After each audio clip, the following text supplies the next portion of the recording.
Greg Jennings making his debut on the Up and Adam show. Listen, you shine in the brightest spots. You're Mr. Two Touchdowns in the Super Bowl. Now you're on every time I turn on FS1, you're on every show, breaking it down, hard hitting, opinionated. I'm loving this, and you come out like in support of Aaron Rodgers. Am I dreaming? No, look, the narrative has been since I left Green Bay that there's some axe to grind that I have. That's not the reality. That's not the truth. The what is real is I'm going to be honest. I'm going to sit back and perceive the film and the play the way that I perceive it, and then talk about it. And when I know what this guy is like in that huddle when he is dialed in, and what he said. Yes, the league has been put on notice. Like, yeah, I'm back, period. Like, that is no more needs to be said. The expectations have been set. He is standing 10 toes down saying we embrace it and we have the team that we can do something special. He's not guaranteeing anything, but what he is saying is come along for this ride because it's going to be an epic one. I think they should add a receiver. You think they should add a receiver? So there's always room for depth at the receiver position. Because it's one, they definitely need it. But I will say this: if Mike Williams, and this is a big if because his entire career has been riddled with injuries, if he can somehow, fingers crossed, get healthy, and he's anywhere close to what we've seen him on the field with Garrett Wilson, Mike Williams, and Allen Lazard being your third option, that is enough. I just think it's a big if, so I'm with you. You could always have some more. I think it's so all in. The window is just this year, and I think that's what it is. I really think that's it. You cannot count on that. And you've got to say, and Aaron is on the phone he's saying Justin Jefferson was where? Doing what? What? He's trying to make some move. I just feel it in my bones that something might happen here. But let's talk about the Packers because you're a Packers Hall of Famer. You're the perfect person on our NFC North day. Is there a receiver on the Packers that sticks out to you, impressed you the most? There's a lot of chemistry with Jordan Love and these young cats. Who's your guy? Look, for me, I really like all of them. Obviously, Christian Watson, if he can stay healthy, we saw what he was able to do with Aaron. But Jayden Reed, for me, is the guy that I'm looking to take the next step because similar to myself, like he came in, he played a crucial role, but it was minimized to a degree because of, just the other guys being in front of him. What I do believe this year is he takes the next step, and he was already impactful. But the more experience you gain, the more confidence that comes with that. And so with Jordan Love having a season with him now and now an off season, the maturity being obviously underneath both of them, I look for Jayden Reed to really have an impact here. And he was their leading receiver. Nobody had over 800 yards. He had 793. He had double-digit touchdowns. Like, he was a monster last year, and we'll see if it continues this year. What should Jordan? I will say this really quick.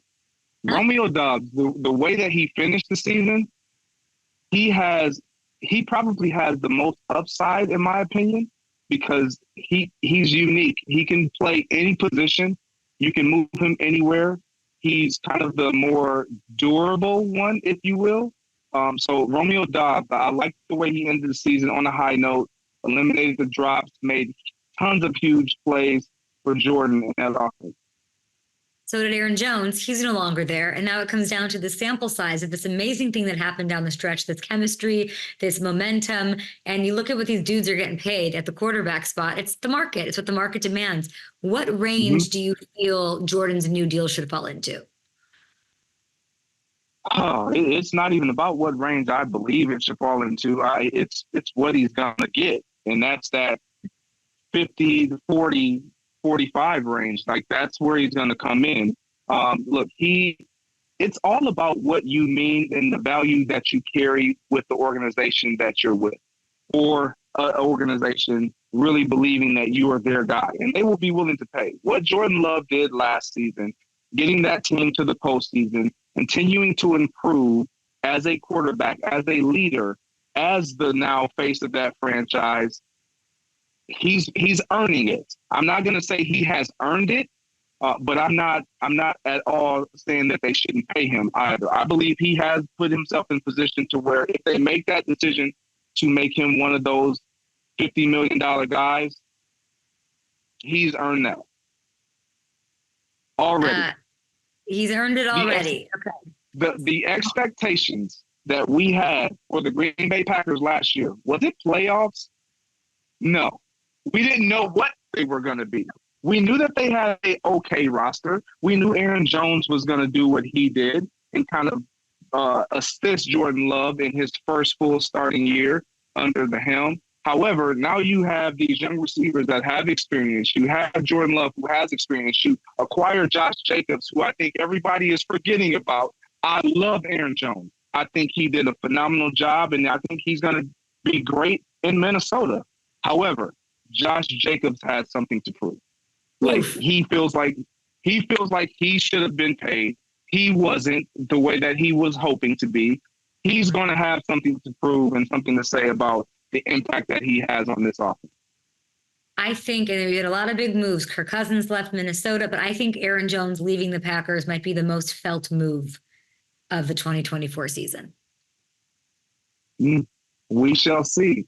I want to ask you about Dallas just because of the McCarthy connection. And you know, because you work at FS1, the Cowboys do numbers. So we gotta ask about them. McCarthy was on the hot seat before the wild card loss to Green Bay that you're talking about. But he's sticking around this season. A lot of people surprised he gets another shot because the window is so small and Jerry is getting older and older. Sell me on your guy. Why is he right now the right coach for the Cowboys? I'll sell you on Mike. Look, Mike, he's proven that he can win. For me, it's not about the head coach for me as it pertains to the Cowboys. Like this is something that this dark cloud that looms over the Dallas Cowboys has been there with every coach beyond Jimmy and Barry Switzer. Like those two, they were able to get it done.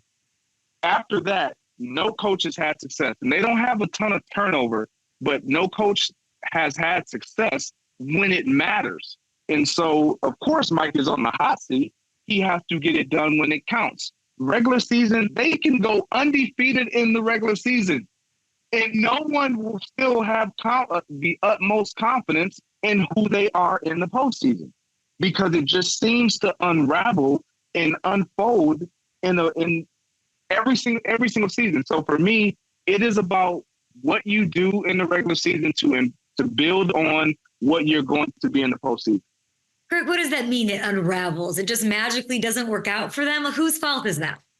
So initially, when I looked at this team, it was like, you know what, CeeDee Lamb, a couple years ago, CeeDee Lamb, Mike Parsons, they hadn't been a part of this drought of getting past the divisional round and getting into the NFC Championship game and further. Like, so naturally, you come into an organization and you hear about it, and it's like, yeah, I know about it, but that's not me. I don't own that. I haven't experienced that. Well, the last 2 years, now they've experienced it. And when I watched them on that field against the Green Bay Packers, and the Packers decided to take the ball, and they walked it, they decided to go for it on the fourth down, they convert, and then they turn it into 7 points. I had the sense in the field. I was not in the building, but it was like an moment. And when Dak Prescott and that offense took the field, that's exactly what it looked like. It looked like they were pressing. It looked like they got rattled, and they did not have the opportunity. Well, they did, but they just didn't play the game that they were anticipating playing because they got punched in the mouth.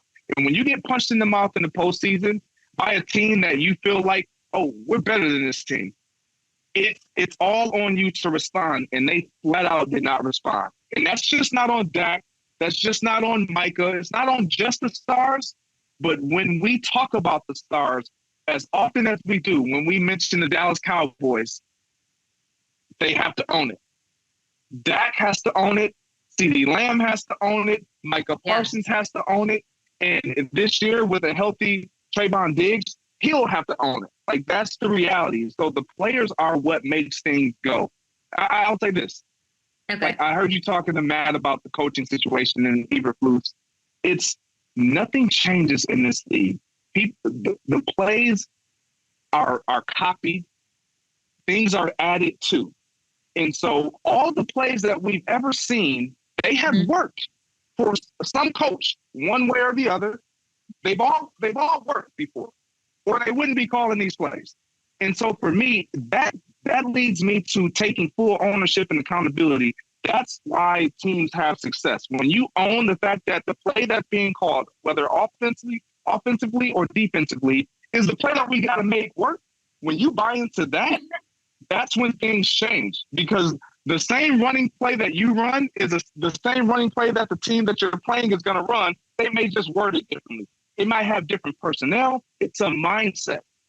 And personnel has to do with it. The Dallas Cowboys have all the personnel they need. We can complain about them not making moves at running back in the offseason as far as free agency. You can get running backs, unfortunately, every season. There's a face that's going to pop and a player that's going to pop at that position that you're like, oh, they didn't even have to pay for them. They have more than enough what they need to get it done. It's about the players. It's about hot seats. You're about hot takes. You can see them on FS1 all the time. Well, we're going to have to say bye, but I think my producer wants to come in here while we're on break and ask you, what did you want to know about the dark cloud, Hamilton? Oh, yeah. I was just, hi, Greg. What do you think? Is it just the expectations that come along with that star on the helmet? Like, what you mentioned, the dark cloud. What do you think is that dark cloud that's been hanging over the Cowboys now for 30 years?